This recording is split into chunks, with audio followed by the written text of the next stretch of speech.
According to police, the shooting happened just before 8:30 in the city's Woodlawn neighborhood. CPD says the boy was standing in an alley near 66th and Champlain when someone opened fire, hitting him in the chest and left leg. On scene, investigators blocked off an alleyway as they documented and canvassed for other evidence. At least 16 evidence markers were down on the ground, and you could see shell casings and other personal belongings, including clothing. I bet y'all whoever did whatever be killed. I'm done talking now. On my dead cousin, y'all know I'm not no bad when I put anything on somebody's head. Yo, face! Show your face, please, with sugar on top!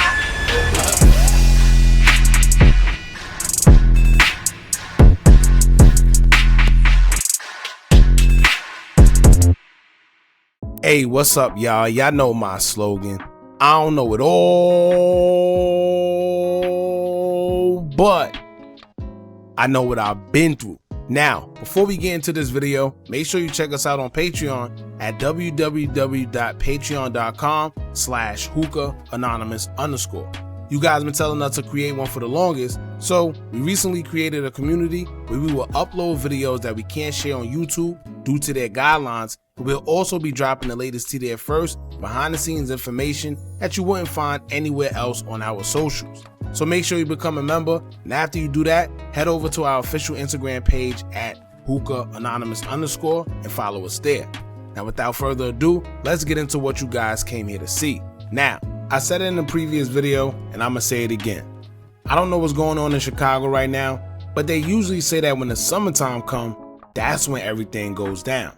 Well, it might as well be summertime all year round for Chicago, because even though we're approaching winter, it seems like things are just starting to heat up for Chicago. You would think with Dirk having a moment in Chicago at the United Center for his birthday, where he made a collage paying tribute to all the fallen GD and BD members, that somehow guys would take heed and decide to leave all the drilling and spinning alone. However, here it is just days away, and we have a member of PGF who was just shot and unalive while standing in the alley. I stated this before, that pushing peace in Chicago is a good step into the right direction. However, it's to the point where it's bigger than just the known BDs and GDs we know, like the old blocks and FBGs and so on. It's to the point now where you have younger guys who have came up, created their own groups, and now they're looking to get stripes, in which the only way to get stripes is by taking a life.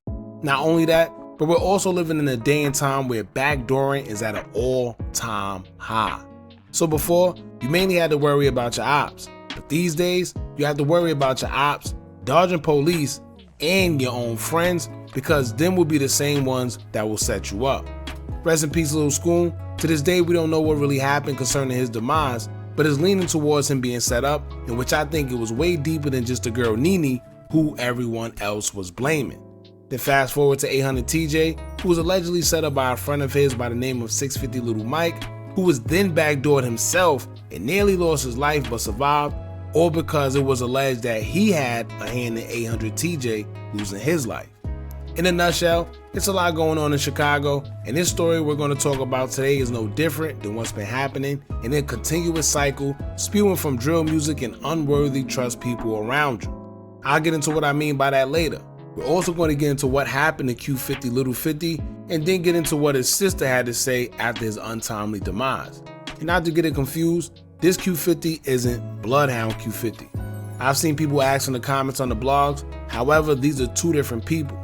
Now before we get into all that, make sure you hit that thumbs up button so we can get this video into the algorithm, and if you're not subscribed to the platform already, make sure you do so now. Let's get into it. Now according to news reports, a 15-year-old who was standing in an alley located in the 6600 block of South Champlain Avenue around 8:30 p.m. was shot and unalive on Tuesday. Police reports say the 15-year-old boy was in the alleyway when shots were fired and officers were called to the scene. When they got there, they would find the 15-year-old boy with gunshot wounds to the chest and left leg. He was then taken to Comer Children's Hospital to be treated for his wounds, but he would later succumb to his injuries. Being that he's 15 years old and still considered a minor, his name wouldn't be released by the press. However, many people close to Little 50 would identify him as the one that was shot and unalive in the alley.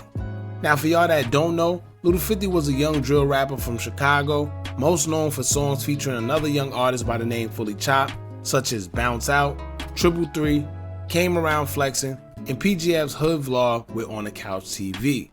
Now let me say this, One of the main problems is that everything is all fun and games until they actually aren't.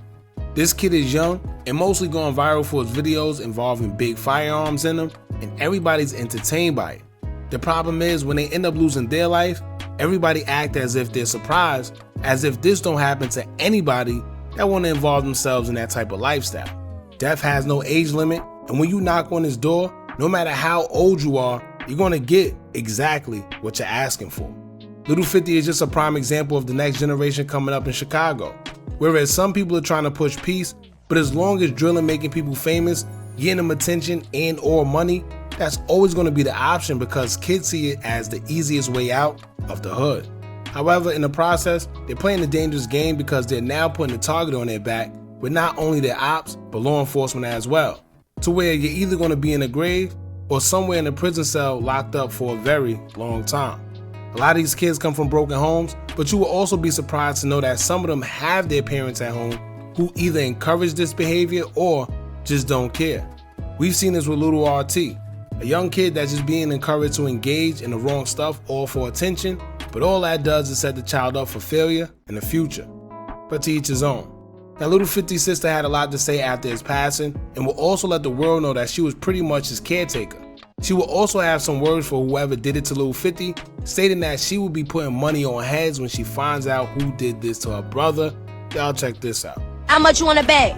I give y'all 24 hours, and that's 20K on somebody's head. I give y'all 24 hours. I bet y'all whoever did whatever be killed. I'm done talking now. On my dead cousin, y'all know I'm not no bad. When I put anything on somebody's head, and speed keep trolling, it's gonna be 30K on his head, and I bet you he be dead by tonight. Keep trolling, his gonna be dead. Keep trolling. When the next time I see his mama face gonna be split open on my dead cousin. While steady on control. Amidst all the stories she posted remembering her brother, she would respond to people who were saying that it was her fault, why she wasn't there, and so on. Basically indicating that she enabled him and allowed him to be in the streets, being that she was his caretaker, and this is why the results ended the way they did. She would respond in the story by saying, quote, "Tired of hearing it's my fault. I wasn't finna say ish, but all my life, gang, I'm 19, raising 2 boys, 15 and 18. What the F can I do? I literally took them in when I was effing 16. They the same effing age as me. I tried my best, signed them up for all type of ish, paid $1,000 for him to do right. It's so much you can effing do. I was just saying this ish the other day. I hate the life they living, crying in the car now. It's nothing I could do. When they in this ish, I did everything I could. I give these little boys any and everything they want. I don't give a F how much it is. They got tired of me always doing for them, and they can do for themselves. They start doing other ish. I ain't want that ish for them, bro. I told 50 every chance I got, I hate this. Can I ask anybody? I did my part, but I blame myself too. Please leave me alone. On my life, I'm off this ish." Now, another story she posted where she kind of hinted towards something where she would say, quote, "I'ma say this and leave it at this. Ain't no op do nothing to my little brother. I ain't even mad y'all trolling. I know what come with this ish, but laugh now, cry later." Now, I don't know if she was trying to hint that her brother was set up or something. I don't know. But it does sound a little weird that he was just randomly in the alley and shots rung off. Y'all know the news never really had the whole story anyway. They just have whatever people tell them. I'm sure it's more to it. But with his sister saying that no ops did anything to him, make me wonder if this was another backdoor situation or just a situation where something went left between friends, or who knows. They say it was also blood on the scene, where some say it wasn't Lil 50's, and I think y'all know what I mean, but it is what it is. Now, to be honest with you, judging from most of the videos and pictures that his sister put up, it's clear that Lil 50 was a good kid. It just seems like he chose the wrong path, picked up a weapon, and became a product of his environment. And like I said, the drill culture is one of the easiest ways to gain notoriety, clout, or attention, or fame, or popularity. And as a young kid, that's what people want. Not to mention when they see their favorite rappers dissing, spinning blocks, drilling, and talking about killing, at the end of the day, it's easy to do the same thing because you do it in hopes that you're gonna leave the hood as well. These kids are young, they don't know no better. They're just doing everything they see and thinking that's what life is supposed to be. A lot of them never left their city. A lot of them don't know what it's like to be comfortable and live comfortable and have different food, see different people, do different things. All they know is looking over their shoulder or trying to catch their ops because that's their environment. as you seen, she said she did all she can. She said she didn't want that for her little brother. She did all she can, but like she said, man, it's an ongoing battle against your household and the streets. And for some reason, the streets usually always win. I don't know what it is, but the streets tend to always win when it comes to the battle against the household and the streets. It's been so much you could do. You could have a great kid. You could provide a great living for them. You could do everything you can for them. It's really up to them and whatever they want to do. And that seems to be the case here, man. Rest in peace, Little 50. My condolences go out to his family. Don't forget to like, comment, share, and subscribe. Hit that bell so you're notified every time we drop new content. And remember, as long as you keep on watching, I'm going to keep on dropping. And I'm out.